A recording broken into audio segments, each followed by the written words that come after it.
கேரளா மீனவனை அவன் தொட பயப்படுற மாதிரி நம்ம மீனவர்களை அவன் தொட பயப்படணும். என்ன பண்ணுவேன் சீமான்? நெய்தல் படை கட்டோன்னா இவர் என் தம்பியோட சொன்னா அதிபரா இவர் எப்படி பண்ணுவார் இப்படின்னு. என்ன ஸ்டாலின் போலீஸுக்கு ஆள் எடுக்கிறாரு அப்படி அதிபரா அவர் எப்படி எடுக்கிறாரு? எப்படி எடுக்கிறாரு? ஏன் நான் சொன்ன நீ சிரிச்ச 2016 ஆட்சி எப்படி நடத்துவேன்னு புத்தகம் வெளியிட்டேன்னு சிரிச்ச. அதை பினராயி விஜயன் நெய்தல் படைன்னு ஒன்று கட்டி அது பேரணியில் அவர் போய் வணக்கம் செலுத்துறார், ரசிக்கிறார். நெய்தல் படை கட்டிட்டார். நாம் நெய்தல் படைன்ட்டோமா, அதை அப்படியே காப்பி அடிக்கக்கூடாதான். நெய்தல் மீட்சி இயக்கம். நெய்தல் மீட்சினா யார்கிட்ட அடமானம் இருக்கு? நகை அடமானம் வைக்கிறோம், மீட்கணும். யார்கிட்ட இருக்கு? நீங்க தான் அடமானம் வச்சா வைக்க போயில இவங்க தான். யார்கிட்ட? நம்ம சொன்னா பரவாயில்ல மீட்கணும்டான்னு. இவங்க மீட்சி இயக்கம். எங்கப்போ நம்ம சொல்றோமா அது மக்கள் அதை ஆதரிக்கிறானா, அதனால அதுக்கு ஒரு வார்த்தை.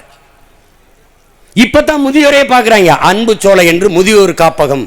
இவளால் முதியோர்களே இல்லைல்ல. திடீர்னு தூக்கத்திலிருந்து எந்திரிச்சு பேசுவாங்க, சாதி வாரி கணக்கு எடுக்க வேண்டும். ஆமா எடுக்க வேண்டும். நீ தான் ஏன் எடுக்கணும்? நெய்தல் படை தமிழ் தேசிய அரசு, தமிழர் தேசிய அரசு அமையும் போது நெய்தல் படை கட்டப்படும்.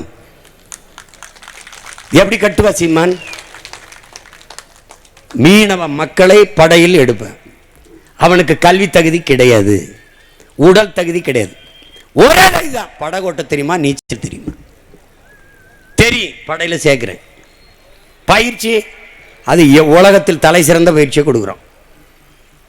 நீ பெட்ரோல் கொண்டு போவியா, டீசல் கொண்டு போவியா, சாப்பாடு கொண்டு போவியா, எதை கொண்டு போய் எனக்கு தெரியாது. ஆனால் இந்த குண்டு இந்த துப்பாக்கி கொண்டு போகணும். ஒரு படகுக்கு 2 அந்த படகு போகும்போது பின்னாடி துணை படகு, பாதுகாப்பு படகு. அதே படகு நான் அனுப்புவேன். கப்பல் பின்னாடி போகும், மீன்பிடி படகோட. அவன் வர்றான்னு வச்சுக்கடா, அவன் தொடுவான்னு நினைச்சா தூக்குடா, முதல்ல போடுறான். சாகடிச்சு அவனை சாகடிச்சிட்டு செத்துறான். நடுக்கடல்ல ஒரு தடவை பறக்க விடுறா, இன்டர்நேஷனல் இஷ்யூ ஆகுடா, சர்வதேச கடலில பிரச்சனைடா, பேச வருவான். அப்ப கால் மேல கால் போட்டு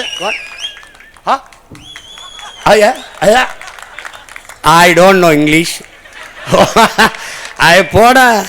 ஏண்டா நான் சாகும் போது என் ஆத்தால் அப்ப கதரும் போது என் அக்கா தங்கச்சி தாலி இருக்கும்போது ரயிச்சுக்கிட்டு உட்கார்ந்துருந்த நாய் போட. என் கடல் எல்லைக்குள் என் மக்கள் சுதந்திரமாக மீன் பிடிக்க முடியாம எவனும் நடமாட முடியாத நிலையை உருவாக்க. நெய்தல் படை கட்டுவது உறுதி. நீ வேணா பாரு, அவனை தொட சொல்லு பாப்ப. எப்படி ஆள் எடுப்ப நீ? போலீஸுக்கு எப்படி எடுப்பிய? ஊர்காவல் படையெல்லாம் எடுக்கிற, ஒன்னத்துக்கு உதவாத படைகளெல்லாம் எடுத்து வச்சுக்கிற. என்ன பண்ணுது உன் போலீஸ்? தான் எல்லாருக்கும் தெரிஞ்சு கஞ்சா விற்கிது, எல்லாம் விற்கிது.